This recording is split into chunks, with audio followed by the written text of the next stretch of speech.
Pivot points are used by Forex traders to locate potential support and resistance areas. They are levels where price interaction may cause a reaction. In addition, pivot points help traders confirm the bias and sentiment in the market over a given time interval. A pivot point is calculated as an average of significant prices, high, low, and close, from the performance of a market in the prior trading period.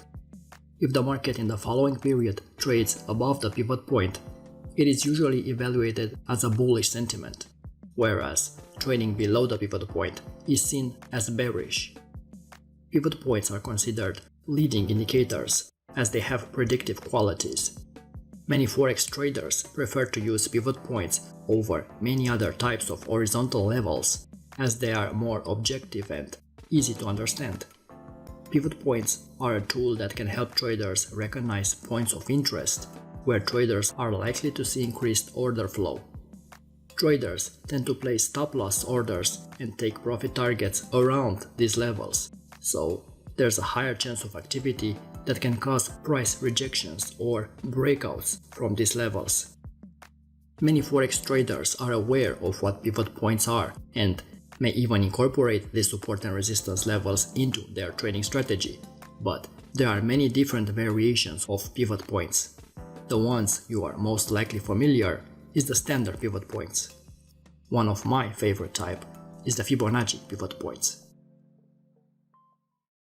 Fibonacci studies, such as retracements, extensions, and projections, are quite popular in the financial markets.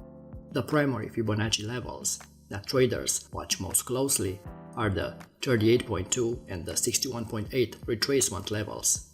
But did you know that you could incorporate these Fibonacci levels into a pivot point calculation as well?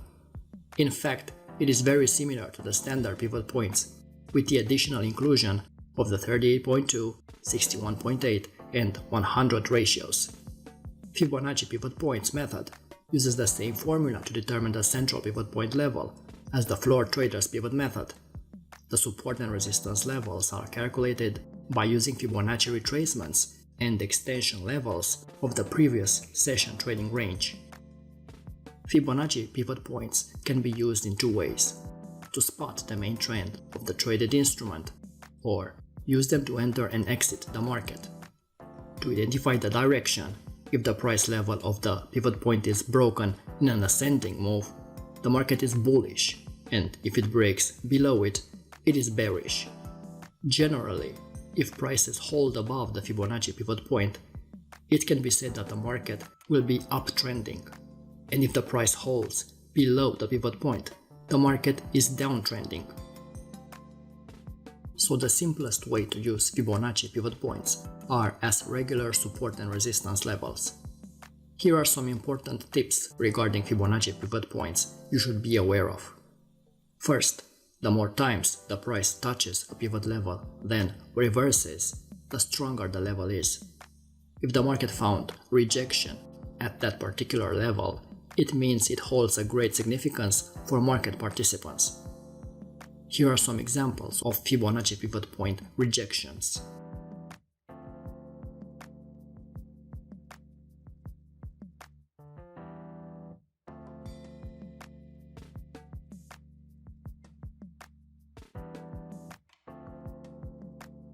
The second tip: support 1 and 2 and resistance 1 and 2 of Fibonacci pivots may cause reversals, but they may also be used to confirm the trend. For example, if the price is falling and moves below S1, it helps confirm the downtrend and indicate a possible continuation to S2. If the price is increasing and moves above R1, it helps confirm the uptrend and indicate a possible continuation to R2. Here are some examples of continuation moves after the breakout of S1 and R1 levels.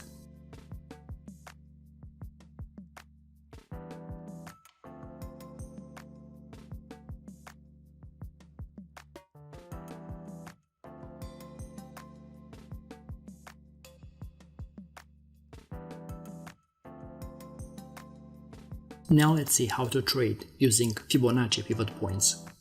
This trading strategy is very simple, but is one of the most powerful ways that you can take away from trading with Fibonacci pivots. The trading rules are straightforward. If we are in an upward trend, with the market making higher highs and higher lows, you will look to buy at support at either S1 or at the main pivot point, with your target set at either R1 or R2.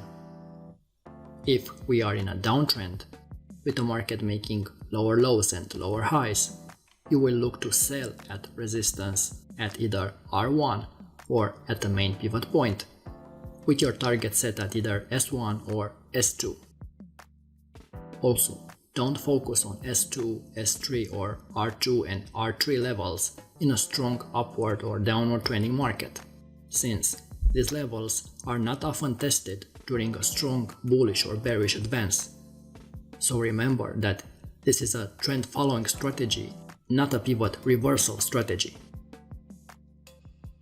Looking at this chart, you can see the importance of Fibonacci pivot points and their accuracy.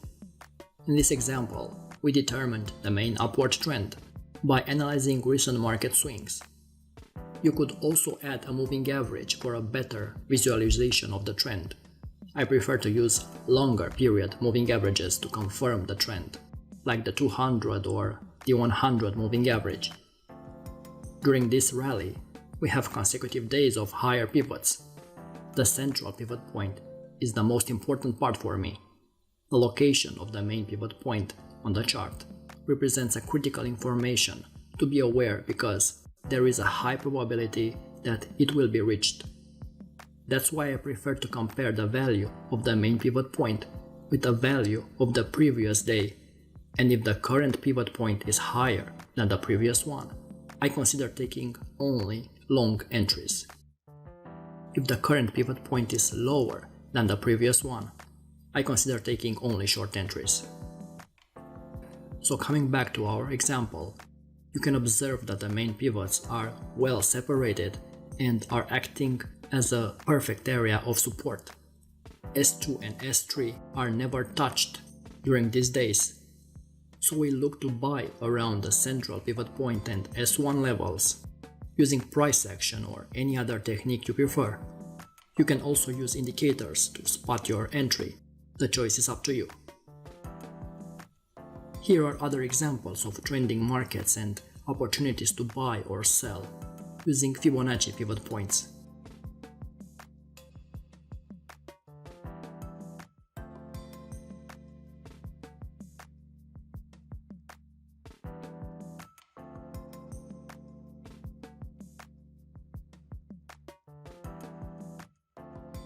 You can also merge the Fibonacci pivot levels with regular Fibonacci retracements to discover trade entries. The best combination from my experience is the daily central pivot point, or the S1 or R1 levels, with the 38.2 and the 50 Fibonacci retracement levels. Practically, you draw Fib levels, and you want the retracements to correlate with pivot points, like in this example. Observe how the retracement level practically coincided with the Fibonacci pivot point, which is a powerful signal. There are a number of variations and potential entries for this specific strategy, from candlestick patterns, trendline breakouts, or even entries based on indicators. So we look for a confluence of Fibonacci retracement levels with the daily central pivot point, or S1 and R1 level. If price retraces to the identified confluence, either enter at the market or wait for a candle signal or any other trigger at the confluence zone. Obviously, it is more risky to enter before getting the confirmation signal, but such approach gives a higher risk-reward ratio. Here are other examples of entries based on retracement levels and pivot points.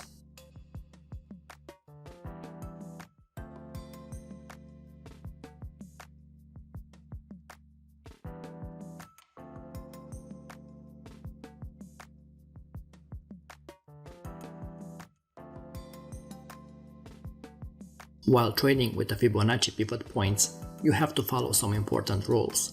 You have to use money management and risk management techniques. Also, you should take into consideration the features of the certain markets where you conduct your analysis, because the price reacts in a way on the Forex market and in a completely different way on the stock market, for example. Ideally, Fibonacci pivot points have to be used with other methods of analysis and forecasting of the behavior of your instruments. From my experience, it's better to use Fibonacci pivot points on the charts from 1 hour and higher. The higher the time frame, the stronger the signal will be.